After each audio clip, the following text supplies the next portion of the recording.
Bona tarda, benvinguts, benvingudes.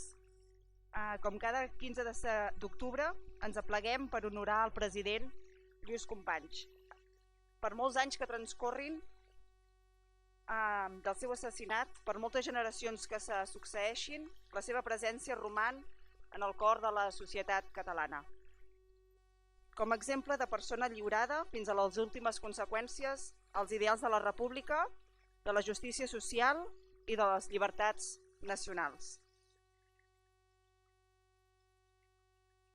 Avui li fem un reconeixement al president que ocupa el lloc més preeminent del panteó dels patriotes il·lustres, tal com queda demostrat en el fet que a totes les ciutats i viles del nostre país existeix un indret, un equipament o una via que ens el fa present, com aquesta plaça on ens trobem avui. Aquest reconeixement avui el farem revivint les paraules del president.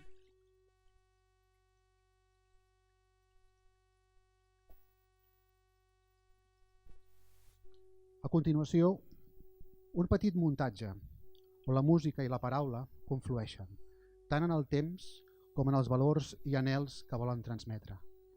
Unes paraules proclamades i una música composada des de l'exili. La Laia i en Tim improvisaran sobre un fragment de la suite Pandora per a 2 pianos i percussió de Robert Gerard. Una transposició simbòlica del mite clàssic en què l'esperança que es manté dins la capsa es converteix en l'anhel de la causa més justa. Alhora, llegirem fragments de discursos que Lluís Companys va proclamar entre els anys 1937 i 1938. El primer, un discurs que exalta la igualtat de drets entre tots els homes, igualtat de drets entre homes i dones, proclamat a la plaça Major, a la plaça de Toros Monumental de Barcelona, el Dia Internacional de la Dona Antifeixista, en el que Companys parla de la força femenina, silenciosa i resistent, constant i enèrgica.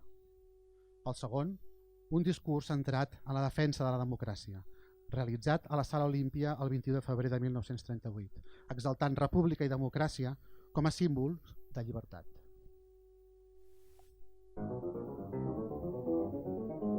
A través de tot el camí del món dolorós i ascendent, la dona ha marcat sempre la seva influència en els sentits del món i sovint ha determinat el curs de la història.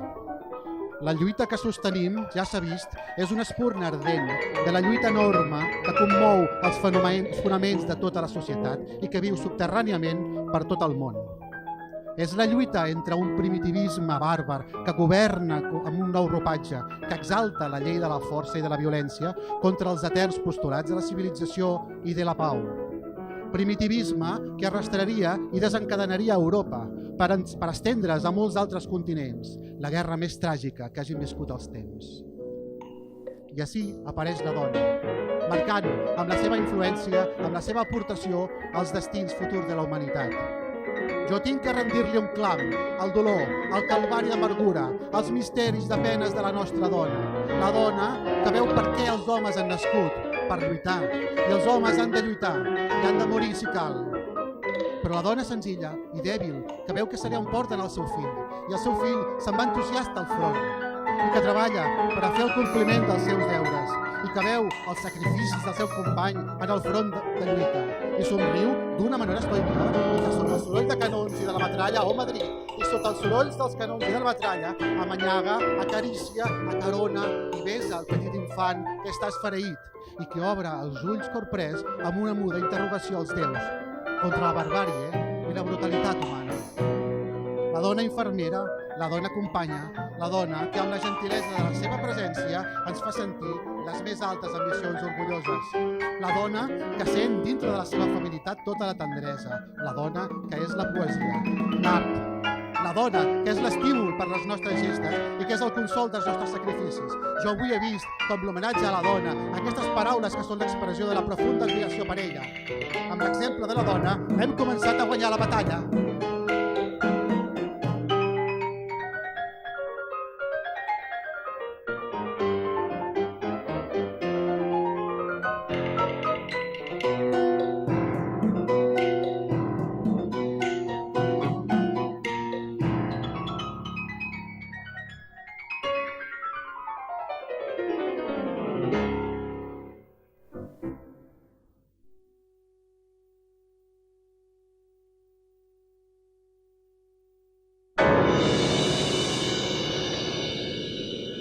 El repàs de les dades així rememorades formen el procés de les violentes inquietuds hispàniques.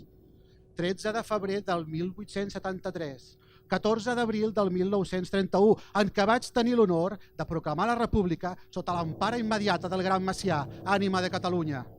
Després, el 6 d'octubre i més tard, el 18 de juliol. Arrencades dels factors del passat sorgeix la terrible tragèdia hispànica entre una concepció monàrquica, forastera, latifundista, sectària de castes, privilegis, unitària i despòtica i la realitat viva d'un país divers i de meravella en què la llibertat d'homes i pobles poden produir un estat republicà magnífic i incomparable. Tots aquells que no sols no respectin, sinó aquells que no comprenguin o no estimin aquesta realitat, que es basa en el dret i que arrenca de la pròpia substància hispànica, els que es deixin portar per afanys unitaris de dominació o absorció i no sàpiguen comprendre com les llibertats individuals i col·lectives són la base de la grandesa espanyola, tenen teranyines als ulls i pateixen, en poc o en molt, de la malura feixista. La unitat de què parlava l'amic Vidiella és la consagrada pel respecte al dret i a les llibertats alienes.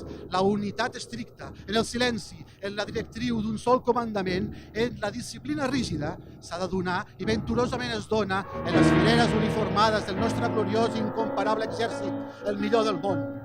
La nostra visió, però, és limitada, en l'espai i en la profunditat del temps. Lluitem per nosaltres i pels altres i per tota la humanitat en un moment crucial de la història, en què tantes coses es commouen al subsol.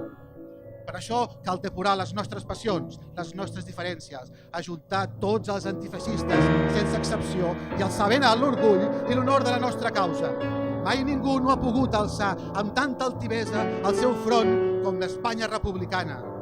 Esquerra Republicana de Catalunya ha dit, per boca de l'amic Andreu, que està al costat dels treballadors. Igual han dit altres republicans. La cosa no cal repetir-se.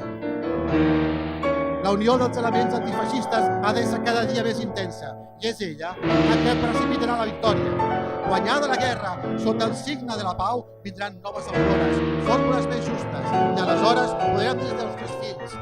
Foren uns moments difícils de dolor i de desolació, provocats pels traïdors que van produir la invasió d'Espanya per les forces de la barbària estrangera. Vàrem sofrir, lluitar amb una intensitat terrible, i jo hi vaig aportar el meu esforç. Aquestes paraules seran el nostre honor i la nostra glòria.